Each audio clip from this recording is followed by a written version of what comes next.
சரி சரி சரி சார் உன் பேர் என்ன? உங்க பேர் தானே அடுத்து விட பேசக்கூடிய அகட விகட ராயல் வக்குல் என்று சொல்லக்கூடிய மாமாலிமன் பேர் என்ன? அட அப்படியா? சரி சரி சரி சரி எந்த ஊர்காரரே? நாங்கெல்லாம் வேப்பம்பட்டியை சேர்ந்த இன்னும் எங்களுடைய குருவாகிய இன்னும் ராஜேஷ் வாத்தியார் கலைக்குழுவை சேர்ந்தவர்கள் நாங்க. அப்பா சொல்லி சொல்லிதான் உங்க பெரிய பொண்ணு கொண்டு போய் தொலைச்சேன். வந்திருக்குன்னு தெரியல.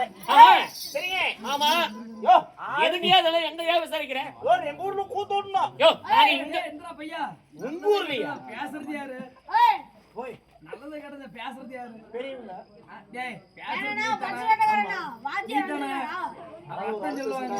ஏயா உங்க ஊர்ல கூத்து விடணுமா? ஆமாயா கார்ல கூட விழுந்து கும்பிடுறேன் சாமி. உங்க ஊருக்கு மட்டும் கூப்பிட்டுறாத. எங்க ஊர்ல என்ன போகுது? ஐயா நைட்டு 9 மணிக்கு வர்றீங்க, சோத்தனை போட்டு 1 மணி வரைக்கும் தூங்குறீங்க. 1 மணிக்கு மேல கூத்த ஆரம்பிக்கிறீங்க. காலை 5:30 கெல்லாம் முடிச்சு போட்டு காலேஜ் போகணும், மயிருக்கு போகணும், புலத்துக்கு போகணும் போயிடுறீங்க. உங்களுக்கு என்ன வந்து என்ன பண்றது? எங்க வாத்தியாரை நம்பி நாங்க போறோம். நாங்க வாத்தியாரை நல்ல நல்ல ஆளுன்னு சொல்லி நாங்க போறோம்.